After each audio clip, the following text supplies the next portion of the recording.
अस्सलाम वालेकुम students, it's Mohammad Rizwan. जैसे कि हम एक्सरसाइज 4.3 कर रहे थे और उसके क्वेश्चन नंबर 25 से आज हम लोगों ने स्टार्ट करना है। इससे सारे पिछले क्वेश्चन हम प्रीवियस वीडियो में कर चुके हैं, तो शुरू से अगर देखनी है तो 4.3 प्ले लिस्ट में जाके सारी देख लें। यहाँ पे हम 25 क्वेश्चन से आगे की तरफ को बात करेंगे। मैं एक चीज़ क्लियर कर दूँ कि हम यहाँ पे स्मार्ट सिलेबस के अकॉर्डिंग पढ़े हैं सारे का सारा, क्योंकि इस वक्त ज़रूरत ही स्मार्ट सिलेबस की है, तो इस वजह से हम स्मार्ट सिलेबस को ही देख रहे हैं ताकि बच्चों को ज़्यादा फ़ायदा पहुँचे। जैसे ये क्वेश्चन लिखा हुआ है कि find an equation of line, line की इक्वेशन फाइंड करें। जैसे ही मेरे माइंड में ये आता है ना इक्वेशन फाइंड करनी है, तो मेरे पास 6 स्टैंडर्ड फॉर्म है, तो मेरा माइंड फ़ौरन ही उस तरफ को चला जाता है कि या तो मैं पॉइंट स्लोप फॉर्म लगाऊंगा, या मैं स्लोप इंटरसेप्ट फॉर्म लगाऊंगा, या मैं नॉर्मल फॉर्म लगाऊंगा, या पैरामीट्रिक फॉर्म, ब्ला ब्ला ब्ला, जो सब कुछ लगा सकते हैं। लेकिन देख रहे हैं डाटा कैसा है। अब आपको दिया हुआ है कि वो जो लाइन है वो इस पॉइंट से गुजर रही है। मतलब फॉर एग्जाम्पल मैं इसकी फिगर बनाऊँ तो फिगर ऐसी होगी कि ये एक लाइन है, ये इस पॉइंट से गुजर रही है। लेट्स सी, ये पॉइंट आपको पता ही है 5 और -8 है, और इसके एक परपेंडिकुलर लाइन है जी, इसके कोई परपेंडिकुलर लाइन होगी, वो लाइन दो पॉइंट्स को ज्वाइन करके बन रही है। एक पॉइंट है जी, ऐसे कह लें ए, और एक पॉइंट है ऐसे करके कह लें बी। तो फॉर एग्जाम्पल ये ए बी है, तो ये लाइन को हम सी डी कह लें, या ये लाइन ऐसी रहने दें। आप सबसे पहले क्या करें, आप ए बी की स्लोप निकालें। तो मैं यहाँ पे से लिख रहा हूँ जी, स्लोप ऑफ ए बी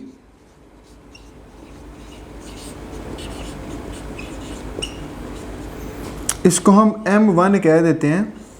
और स्लोप निकालने का क्या तरीका है, ए बी की y2 माइनस y1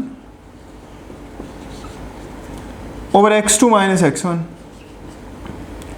तो मेरे पास स्लोप 1 निकल आई। ये है x1 y1, ये है x2 y2, y2 minus y1 तो -8, y2 ये वाला पॉइंट, y2 माइनस y1 7 के अंदर से माइनस होगा 8 तो +8 हो जाएगा, और x2 माइनस x1 तो 10 के अंदर से माइनस होगा -15 तो प्लस हो जाएगा। ये बना 15 और ये बन गया 25, और अगर आप इसको काट दें तो ये बन गया 3/5। ये जो 3/5 है, ये इस ए बी की स्लोप आ गई।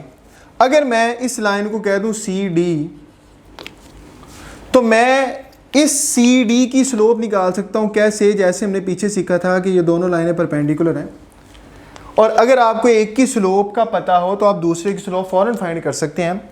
आप इसकी स्लोप को उल्टा के -1 करें, इसकी स्लोप निकल आएगी। मतलब क्या, परपेंडिकुलर की आ गई है,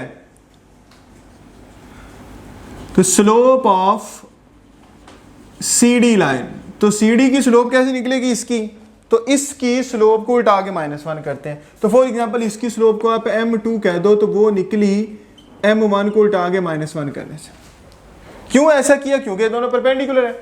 अगर ये परपेंडिकुलर है फिर ये केस लगता है। अगर प्यारे बच्चों ये परपेंडिकुलर नहीं है, फिर ये केस हम नहीं लगा सकते। चले, तो मैं m2 यहां से निकाल लेता हूं।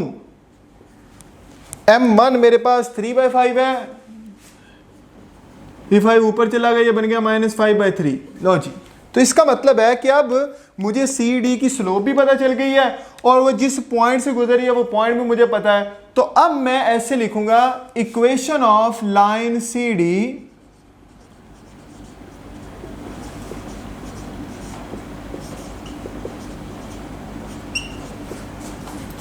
जिसकी स्लोप है having slope -5/3 and passes through, और इस पॉइंट से पास हो।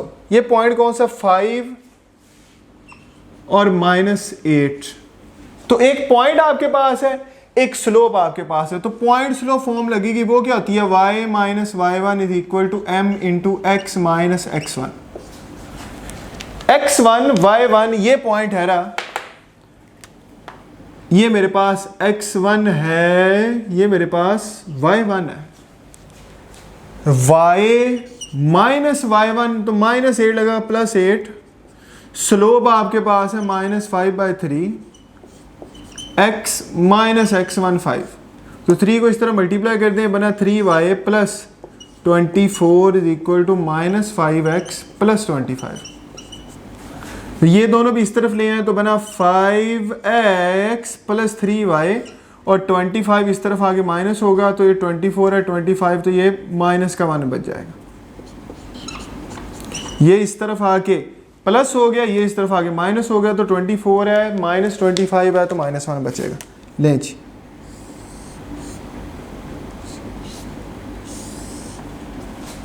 तो ये आप लोगों ने इक्वेशन निकाल ली इसकी।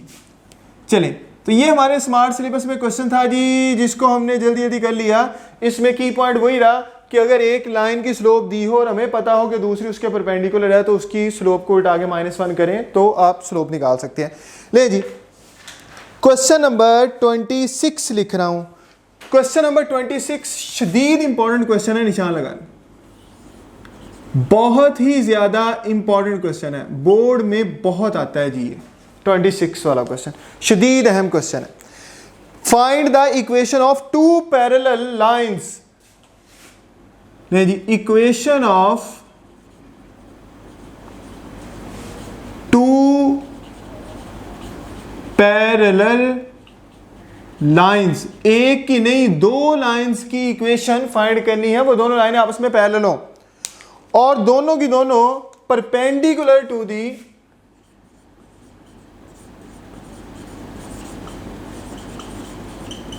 परपेंडिकुलर टू, और ये परपेंडिकुलर हो 2x minus y plus 3 is equal to 0। इस लाइन के वो परपेंडिकुलर हो such that the product of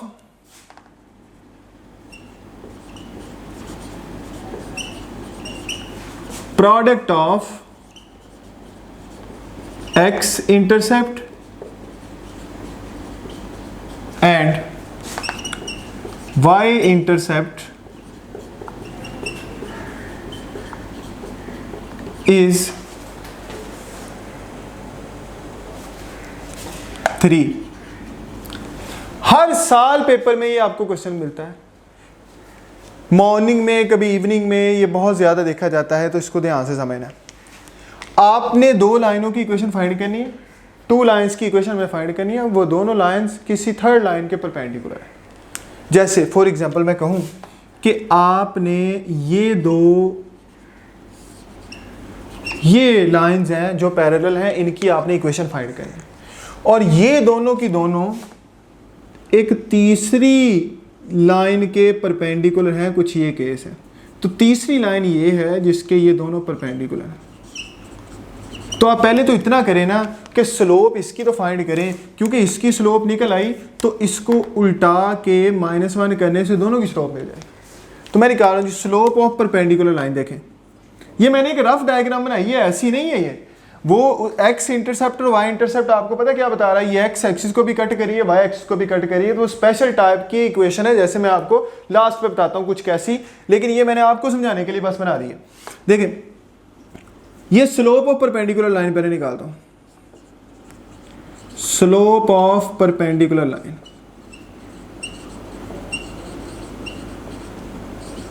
नहीं जी, स्लोप कैसे निकालते हैं, इधर देखें। स्लोप निकालने का तरीका होता है, लाइन अगर दी हो तो -x के साथ वाला 2 और y के साथ वाला -1। -x के साथ वाला, ये माइनस फार्मूले का है, ये फार्मूले का नहीं है माइनस। तो -x के साथ वाला coefficient of x divided by coefficient of y, ये कट गया तो ये स्लोप 2 आ गई। आप अब रेड कलर की लाइनों की स्लोप निकालें जी। स्लोप ऑफ रिक्वायर्ड लाइंस, जो हमें चाहिए उसकी स्लोप क्या होगी। तो इसकी स्लोप को उल्टा के -1 करना पड़ेगा, क्योंकि वो दोनों लाइंस इसके परपेंडिकुलर है। तो जो इसकी स्लोप आई है 2 उसको उल्टा के -1 करेंगे। लो जी, इसकी स्लोप समझ में आ गई।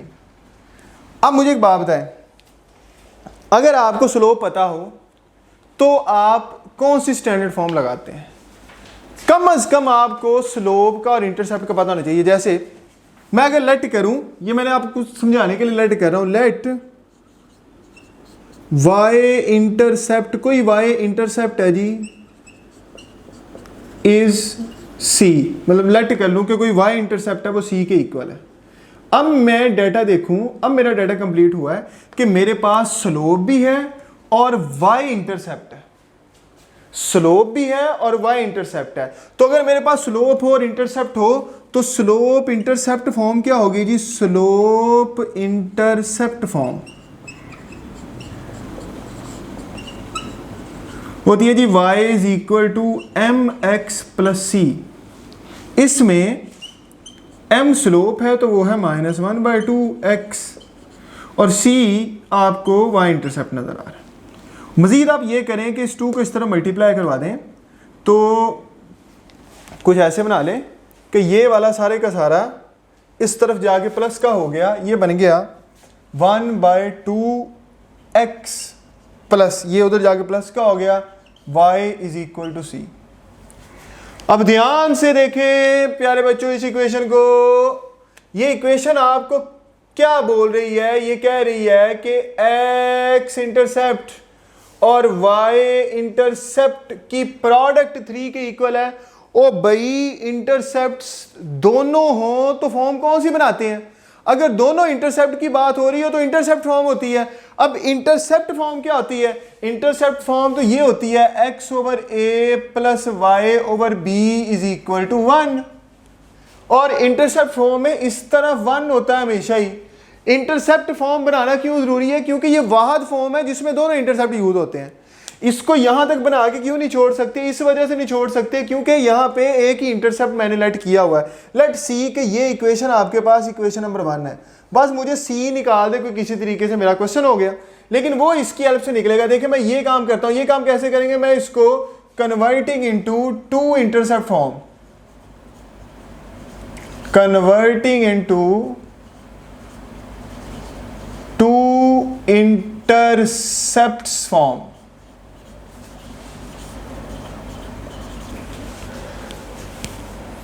तो उसका एक ही तरीका है जी, उसका ये तरीका है कि इसको किस तरीके से कन्वर्ट करेंगे ताकि x इंटरसेप्ट और y इंटरसेप्ट मिल सके। मैं इसको c पे डिवाइड कर देता हूं, डिवाइडिंग बाय c। तो इसको c पे डिवाइड किया बन गया x/2c, इसको c पे डिवाइड कर दिया बनेगा y/c और इसको c पे डिवाइड कर दिया तो 1। अब आप देखें कि ये इक्वेशन ऐसी बन गई और इसमें जो x के नीचे है वो है x इंटरसेप्ट, मीन ये मेरे पास है x के नीचे, इसको कहते हैं x इंटरसेप्ट, और ये y के नीचे है, इसको कहते हैं y इंटरसेप्ट। ये ले। अब कंडीशन देखें अपनी, कंडीशन ये है, यहां पे लिख रहा हूं जी मैं, अकॉर्डिंग टू कंडीशन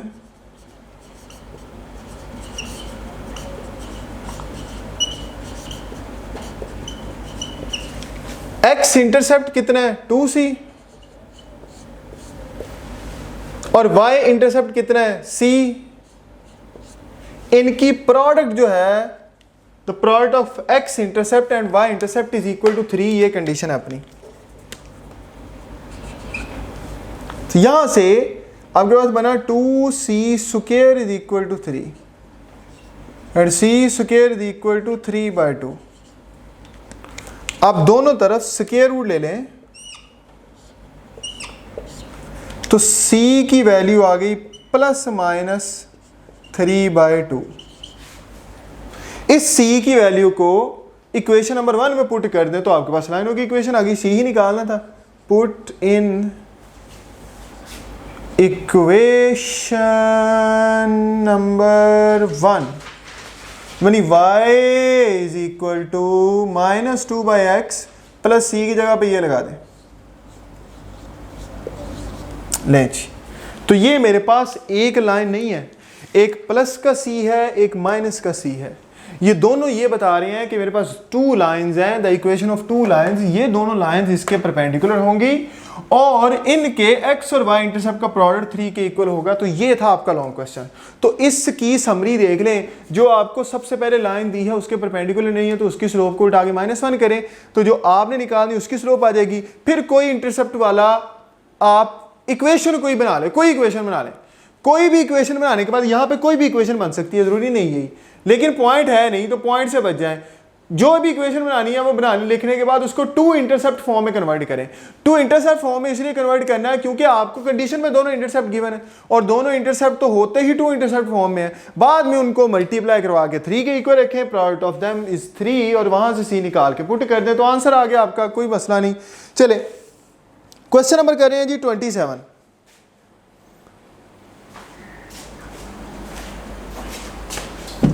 यहां तक देख लें, कोई क्वेश्चन है मुझसे लाजमी पूछ लें।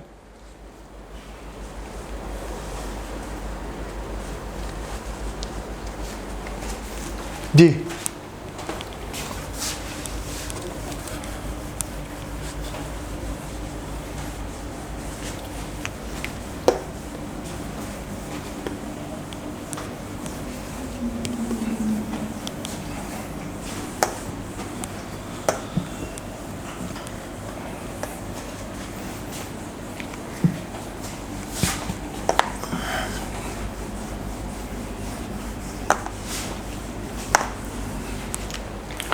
तो क्वेश्चन नंबर 27 है, one vertex of parallelogram is 1 4।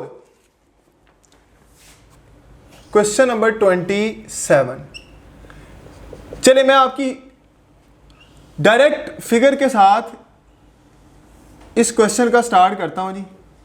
ये आपके पास एक पैरेललोग्राम है, उसने कहा है one vertex of parallelogram is 1 4। कोई एक वर्टेक्स उसका 1 और 4 है, बाकी सारे निकाले। फॉर एग्जाम्पल मैं इसको ए कह देता हूं, ये जी बी मुझे ये निकालना है, मैं कह देता हूं ये है एक्स और वाई। सी मुझे निकालना है, ये है x2 नहीं x1 और y1, कुछ ऐसे नाम रख लें। और डी मुझे निकालना है तो ये है x2 और y2, ये सारे मुझे निकालने। लेकिन उसने लिखा हुआ है द डायगोनल इंटरसेक्ट 2 1। तो डायगोनल है वो 2 और 1 पे इंटरसेक्ट कर रहे हैं। डायगोनल क्या होते हैं?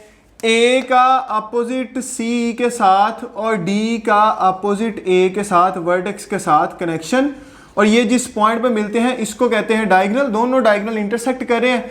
ये इंटरसेक्ट किस पॉइंट पे कर रहे हैं? ये पॉइंट गिवन है, दिस पॉइंट इज 2 1 and 4, 2 और 1 2 1। और क्या दिया हुआ है? और ये कहा हुआ है and side having slope 1 and -1/7। एक साइड की स्लोप 1 है, इसकी स्लोप 1 है और इसकी स्लोप -1/7 है। आप जनाब मुझे वर्टिसेस फाइंड कर दें। लॉन्ग क्वेश्चन है, find the other 3 vertices. Long question है, लॉन्ग क्वेश्चन है, अच्छा लॉन्ग क्वेश्चन है, निशान लगा लें, पेपर में आता है। जो अगर आप मोस्टली देखें तो चैप्टर 4 के अंदर से लॉन्ग क्वेश्चन 4.3 एक्सरसाइज ज़्यादा हमें मिलता है, तो इसमें से भी ये वाली लास्ट वाले बड़े इंपॉर्टेंट है। देखें ज़रा, हाँ मुझे एक बात बताएं, पैरेललोग्राम की अपोजिट साइड पैरेलल होती हैं, तो ए बी के पैरेलल डी सी है, तो अगर ए बी की स्लोप 1 है तो डी सी की स्लोप भी क्या होगी? डी सी की स्लोप भी 1 ही होगी। सिमिलरली बी सी की स्लोप -1/7 है, तो इसके पैरेलल ये लाइन है, तो इसकी स्लोप भी यही होगी। पहली चीज तो ये। मुझे एक बात बताएं, कितने वेरिएबल निकाल दें? X y 2, x1 y1 4, x2 y2। आप लोगों ने टोटल 6 वेरिएबल निकाल। 6 वेरिएबल निकालने के लिए जितने वेरिएबल निकालने उतनी इक्वेशन बनानी पड़ती है, तो 6 इक्वेशन ड्रा करनी पड़ेगी। 6 इक्वेशन ड्रा करके ये निकलेंगे बारी बारी से। चलें पहले ड्रा करते हैं। आपको जो पता है वो पहले मुझे बताएं, ए सी का मिड क्या होगा? यहां पे मैं लिख रहा हूं जी, mid of A C, mid of A C. तो ए सी का मिड बताएं। ए सी के मिड को कैसे निकालूंगा? मैं ऐसे निकालूंगा, दोनों के एक्स वालों को जमा करके 2 पे डिवाइड कर दूंगा और दोनों के वाई वालों को जमा करके 2 पे डिवाइड, ये निकलेगा ए और सी का मिड। और मिड आपको पहले ही पता है कि ए और सी का मिड क्या है, मिड है जी 2 और 1, नजर तो आ रहा है।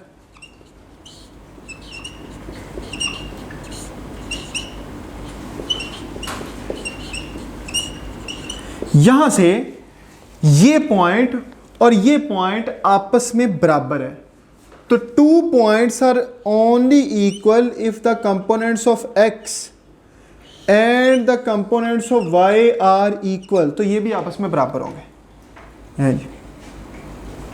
तो 2 is equal to 1 plus x1/2, 1 is equal to 4 plus y1/2। तो इस 2 को इससे मल्टीप्लाई करवाएं, 4 is equal to 1 plus x1, 1 को इस तरफ ला के माइनस कर दें तो 3 बच गया। लें जी, x1 की वैल्यू 3 आ गई, और इधर से 2 को इससे मल्टीप्लाई करवाएं, 2 आ गया। 4 को ला के माइनस करें, -2 इज इक्वल टू y1।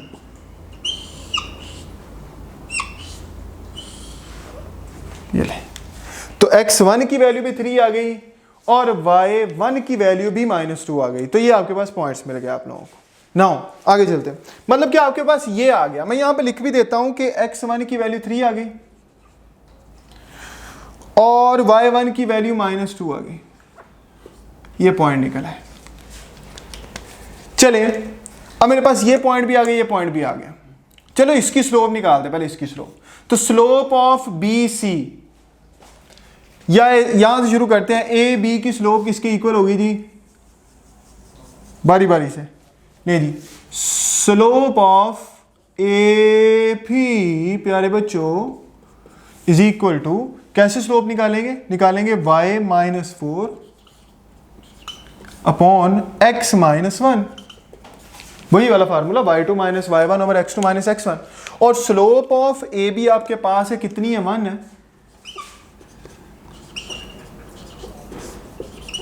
इसको इस तरह मल्टीप्लाई कर दें, x - 1 is equal to y-4, और आपके पास बना x, ये 4 इस तरफ, y इस तरफ आगे माइनस हो गया, और इज इक्वल टू -4 है, ये 1 उधर जाके प्लस हो गया। तो ये बनी पहली equation, x - y is equal to -3।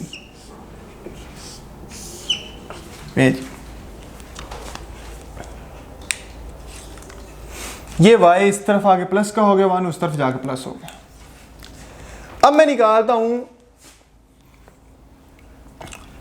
इसकी स्लोप, मैंने ए बी की स्लोप निकाली है, मैं बी सी की स्लोप निकालता हूं। स्लोप ऑफ बी सी,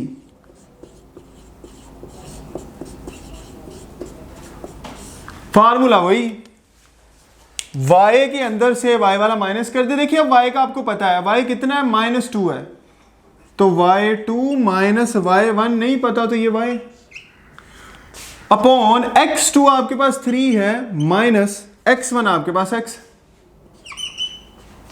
तो स्लोप ऑफ बी सी, तो बी सी की स्लोप आपको गिवन है, ये आपके पास है -1/7 is equal to -2 - y upon 3 - x। Cross multiply करें, ये इस तरफ 7 उस तरफ, तो जी 3 - x is equal to 7 -2 - y, तो बना माइनस का 3 प्लस का x इक्वल टू माइनस का 14 माइनस का 7y। तो x और ये 7y इस तरफ आके प्लस का हो गया, इज इक्वल टू -14, और 3 उस तरफ जाके प्लस का हो गया। The x plus 7y is equal to -11। ये जी, मुझे एक बात बताएं, क्या इस इक्वेशन में भी xy है, क्या इस इक्वेशन में भी xy है? दोनों को हम सॉल्व करें तो xy निकालें पहले, तो ले जी दोनों को सॉल्व कर लेते हैं। ऐसे करते हैं, इसको मैं कह देता हूं ये मेरे पास इक्वेशन नंबर 1 है, इधर से दोनों को सॉल्व कर लेते हैं। ये मेरे पास इक्वेशन नंबर 2 है, तो मैं दोनों के x वाले सेम ही है, तो मैं दोनों को सब्ट्रैक्ट कर देता हूं। सब्ट्रैक्ट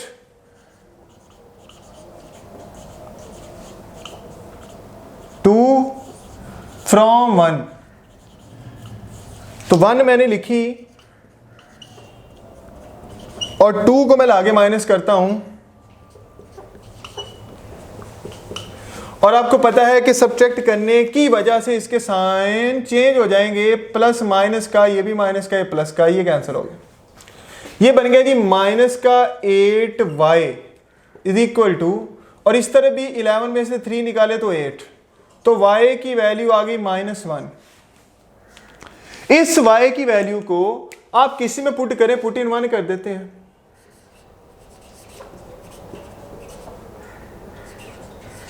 और आपके पास बना x माइनस वाई की जगह पे -1 इक्वल टू -3। तो ये प्लस उस तरफ जाके फिर माइनस हो गया, ये माइनस माइनस प्लस होगा ना, उस तरफ जाके फिर माइनस हो जाएगा, तो x की वैल्यू आ गई -4।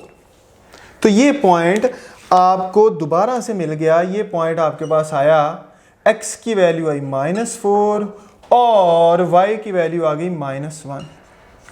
मैं लिख लूं ये कौन सा पॉइंट है, ये पॉइंट है स्मॉल x और स्मॉल y। तो स्मॉल x और स्मॉल y का मतलब है आपको ये वाला पॉइंट भी मिल गया है, तो इसकी भी वैल्यू लिख लें -4 और -1।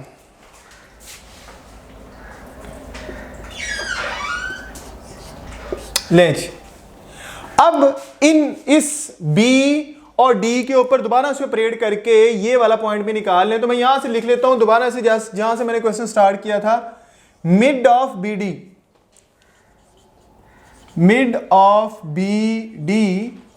इज इक्वल टू, इस b और d का मिड कैसे निकलेगा, आप दोनों के x वालों को ऐड करें तो -4 प्लस x2 और 2 पे डिवाइड कर दें, और आप दोनों के y वालों को ऐड करें तो -1 है, ये y2 है, तो -1 प्लस y2 डिवाइडेड बाय 2, ऐसे बी डी का मिड निकलेगा। और b और d का मिड आपको पहले ही पता है, ये 2 और 1 है। ले जी, इसकी जगह पे 2 और 1 लगा दें।